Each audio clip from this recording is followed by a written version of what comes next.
உடையார் இரண்டாம் பாகம் 105வது அத்தியாயம்.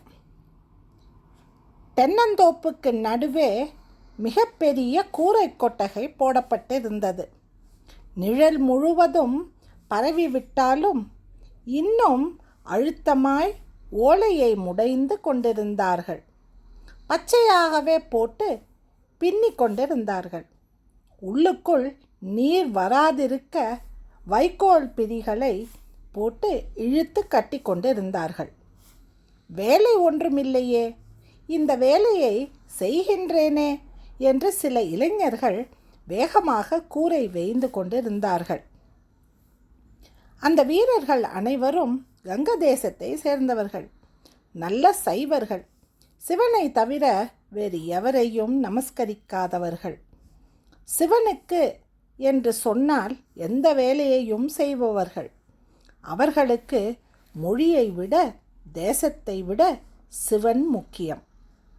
கங்க நாட்டில் படையெடுக்கும் பொழுது ஆரம்பத்தில் எதிர்ப்பு இருந்தாலும், ஆங்காங்கே கலவரங்கள் நிகழ்ந்தாலும், மறைந்திருந்து சோழப்படை வீரர்களை இரவு நேரம் கங்கர்கள் தாக்கினாலும், பிற்பாடு ராஜராஜன் தீவிர சைவன் என்று கேள்விப்பட்டு அந்தணர்கள் பூர்ண கலசத்தோடு வந்ததும் சத்திரியர்கள் கைகூப்பி வரவேற்றதும் நிகழ்ந்து விட்டன. தென்னாடுடைய சிவனே போற்றி என்று ராஜராஜன் சொல்ல, உங்கள் தேசத்திற்கு மட்டும்தான் சிவனா, எங்களுக்கு இல்லை என்று நினைத்து கொண்டீரா என்று கங்கர்கள் உரத்து பேச, தென்னாடு என்று நான் சொன்னது பரதகண்டத்தை 2ஆக பிரித்து சொல்கின்றேன். நீங்களும் தென்னாட்டில்தான் இருக்கின்றீர்கள். நாம் எதிரிகள் அல்ல, நண்பர்கள் என்று ராஜராஜன் விளக்க, அவர்கள் ராஜராஜனை தழுவிக்கொண்டார்கள். அங்கும் கோயில் திருப்பணிகள் நடந்தன. திருத்தொண்ட புராணம் பற்றி அங்கும் கதைகள் சொல்லப்பட்டன. ராஜராஜன் தலைமையை வெகு எளிதாக கங்கதேசம் ஏற்றுக்கொண்டது. தஞ்சைக்கு அருகே இருக்கின்ற பழுவூர் சிற்றரசர்கள் நண்பர்களாக மாறியது போல, கடம்பூர் அரசர்கள் மாறியதைப் போல, திருமுனைப்பாடி நடுநாட்டு வீரர்கள் மாறியது போல, தொண்டை நாட்டு சிற்றரசர்கள் எல்லாம் ஒன்றாகி சோழ தேசத்தை வரவேற்றது போல கங்க நாடும் வரவேற்றது. சோழர்கள் குடமலை நாட்டிற்கு போனபோது அந்த வீரர்கள் திகைத்து போனார்கள். என்ன செய்ய வேண்டும் என்று தெரியாமல் காடுகளில் ஓடி மறைந்து கொண்டார்கள். அந்த தேசத்தை வெறும் பெண்கள் மட்டுமே நிர்வாகம் செய்து கொண்டிருக்க, ராஜராஜன் அவர்களை மிக மரியாதையாக நடத்தியதை கேள்விப்பட்டு நெகிழ்ந்து போனார்கள். மேற்கு கரையோரமாகவே ராஷ்டிரகூடர்களை சந்திக்க தஞ்சை பெரும்படை நடந்தது. அங்கு கடும் எதிர்ப்புகள் இருந்தன.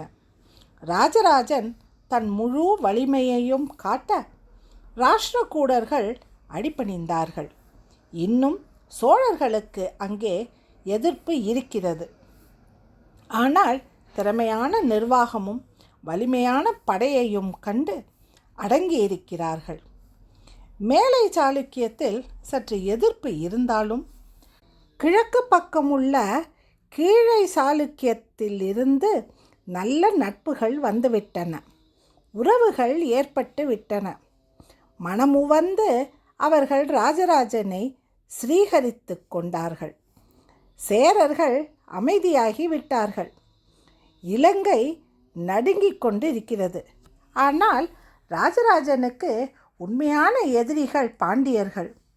ஒரு பொழுதும் இந்த பாண்டியர்கள் சோழர்களை ஏற்றுக்கொள்ளவில்லை, ராஜராஜனை அங்கீகரிக்கவில்லை.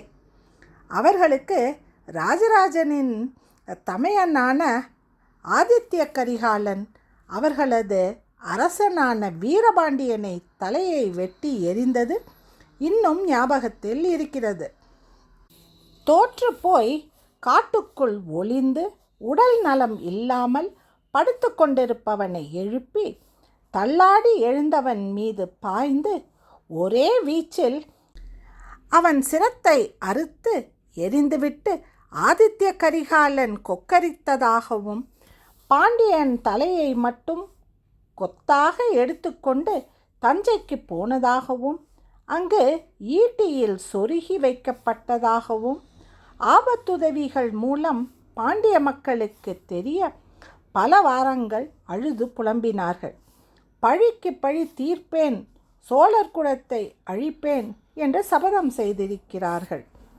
என்றேனும் ஒரு நாள் சோழ தேசம் முழுவதும் இடித்து தரமட்டமாக்கிவிட்டு கோவேறு கழுதைகளை போட்டு உழுது பேய்கடுகு விதைத்து அந்த பேய்கடுகு முளைத்த காட்டில் மீன் கொடியை பறக்க விடுவோம். சோழ தேசம் செந்நெல் விளைகின்ற பூமி அல்ல, வெறும் கடுகு விளையும் சுடுகாடு என்று உரத்து சொல்வோம் என்று ஆவேசப்பட்டிருக்கிறார்கள். இங்கு வந்த இந்த 10,000 வீரர்களில் ஒருவன் கூட பாண்டியன் இல்லை. ஒரே ஒரு பாண்டிய தேசத்தவன் மட்டும் சுற்றி சுற்றி வருவதாக பேசிக்கொண்டார்கள். பாண்டியனாக இருப்பவன் சோழ பூமியில் இருக்க முடியாது. அவனுக்கு உடம்பு எரியும், மனம் எரியும்.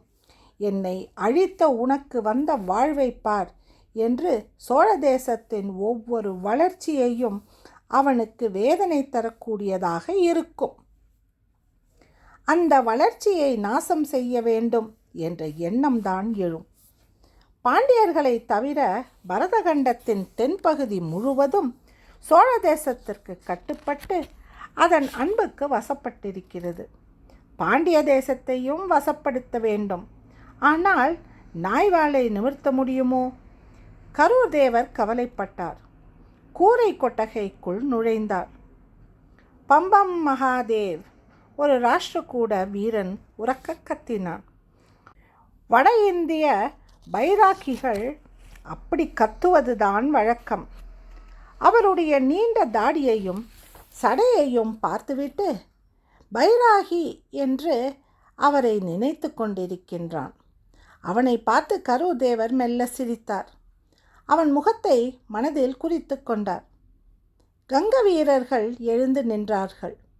சிலருக்கு அவர் யார் என்று தெரிந்திருந்தது, சிலருக்கு தெரியாது போனாலும் அவருடைய தோற்றம் ஒரு மரியாதையை ஏற்படுத்தியது. கங்க வீரர்களுடைய இனிமையான குணம் கரூர் தேவரை கவர்ந்தது. ராஷ்டிரகூடர்கள் சற்று விலகி போனார்கள். யாரோ வருகிறார்கள், யாரிடமோ பேசுகிறார்கள், நமக்கென்ன என்று நகர்ந்து கொண்டார்கள். சாளுக்கியர்கள் இடுப்பில் கை வைத்து என்ன வேண்டும் என்பது போல் ஆத்திரமாக பார்த்தார்கள். கூரை கிழக்கு மேற்காக இருந்தது. கரூர் தேவர் மெல்ல நடந்து கூரையின் மேற்கு பக்கம் போனார். அதன் விளிம்பில் நின்றார். ஒரு மூங்கில் கழியை எடுத்து ஒரு சதுரம் வரைந்தார். சதுரத்துக்கு நடுவே வட்டம் வரைந்தார். அங்கிருந்த மரப்பலகையை சீடனுக்கு சுட்டிக்காட்டினார். அவன் கொண்டு வந்து போட அதில் அமர்ந்து கொண்டார். முகம் துடைத்து கொண்டார். கை கூப்பினார். ஓம் நமச்சிவாய என்று நிதானமாக சொல்ல துவங்கினார். சீடர்கள் அவர் எதிரே அமர்ந்து கொண்டார்கள். அவர்களும் ஓம் நமச்சிவாய என்று சொன்னார்கள். கங்க வீரர்களும் ராஷ்டிரகூடர்களும் நெருங்கி வந்தார்கள். அவர்களும் அமர்ந்து கொண்டார்கள். குடமலை வீரர்களும் தடக்கைப்பாடி வீரர்களும் அதற்கு பின் அமர்ந்து கொள்ள சாளுக்கியர்கள் தொலைவிலேயே கை கட்டி நின்று கொண்டார்கள்.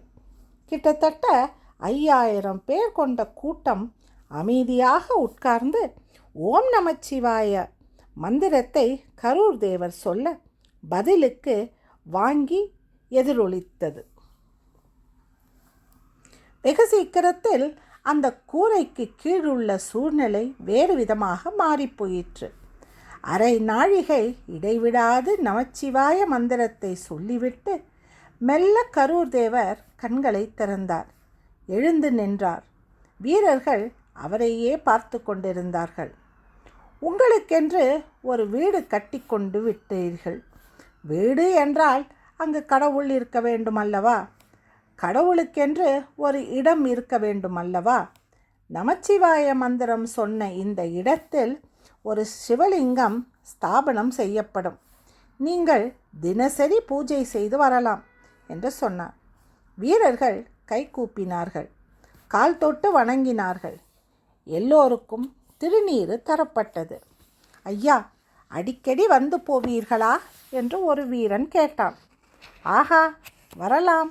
எதற்கு? கரூர்தேவர் பதிலுக்கு கேட்டார். ஆன்மீகமான சில சந்தேகங்கள் இருக்கின்றன.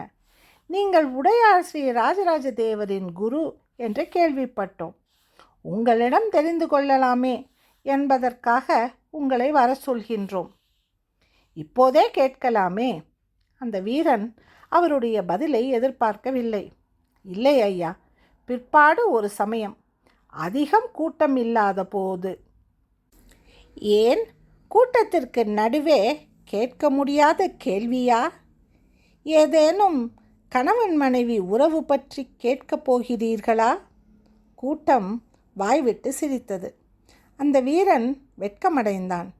இல்லை ஐயா என்று அவசரமாக மறுத்தான். என்ன கேள்வி? கேளுங்கள். வீரன் மறுபடியும் தயங்கினான். பரவாயில்லை தம்பி, கேள். கடவுளை வழிபட கோவில் அவசியமா? 7 பனை உயரத்திற்கு ஒரு கோயில் தேவைதானா?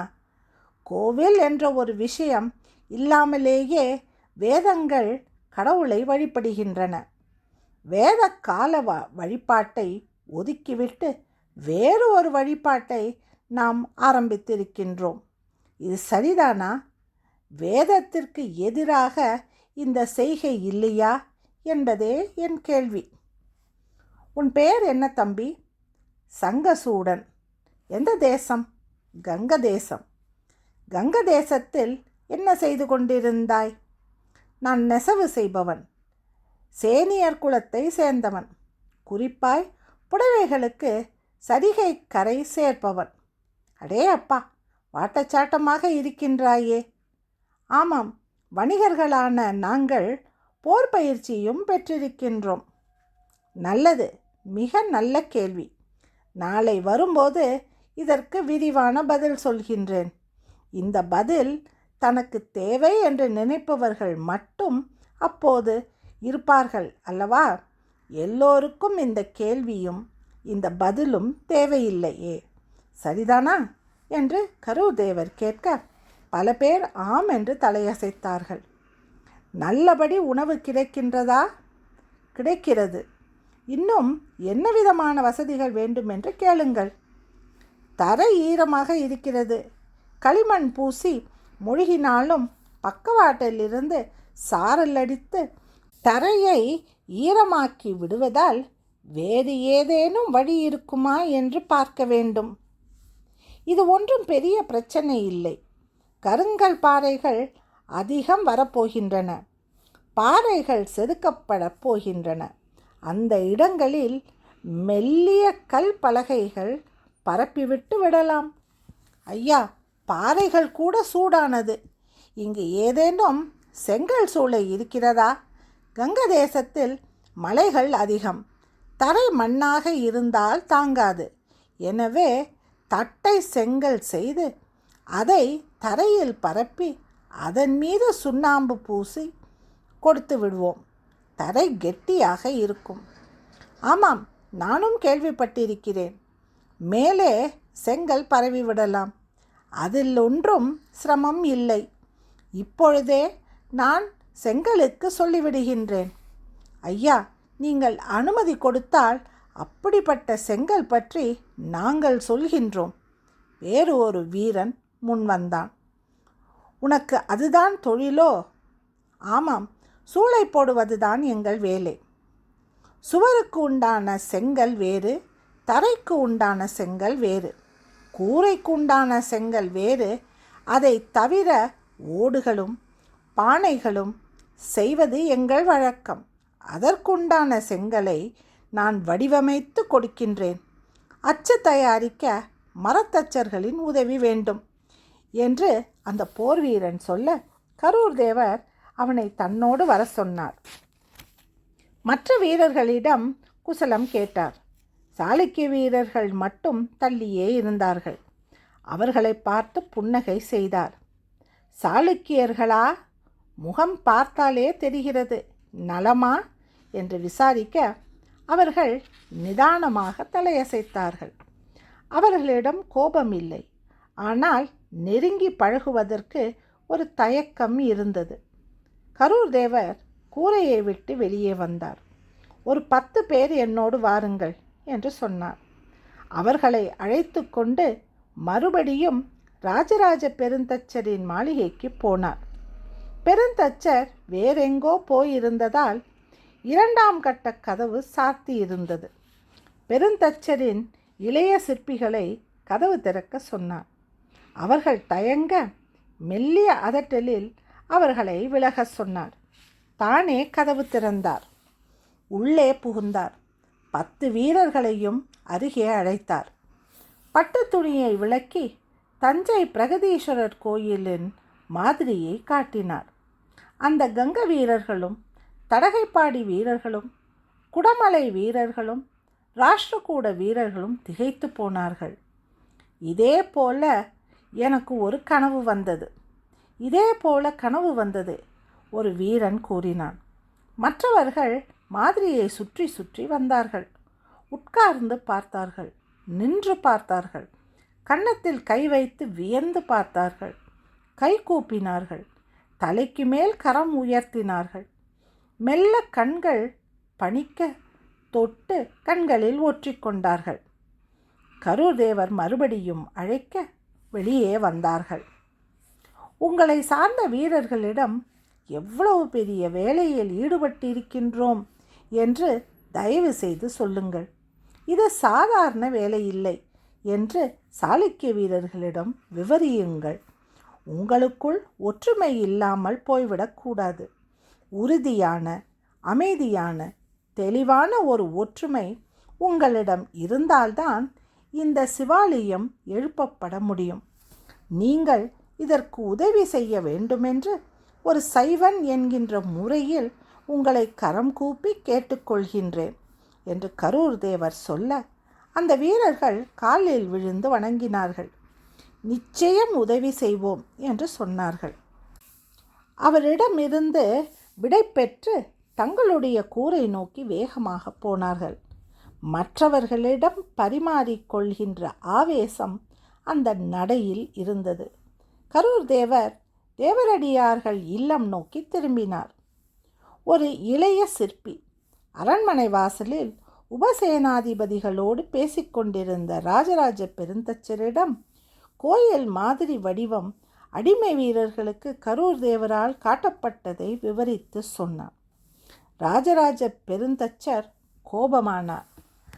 அந்த கிழவன் கரூரானை இனி மாளிகைக்குள் எந்த காரணம் கொண்டும் அனுமதிக்கக்கூடாது என்று நமது மாளிகை தொண்டமண்டல வீரர்களுக்கு கட்டளையிடு. என் பெயர் சொல் என்று கர்ஜித்தார். 105வது அத்தியாயம் முடிவடைந்தது.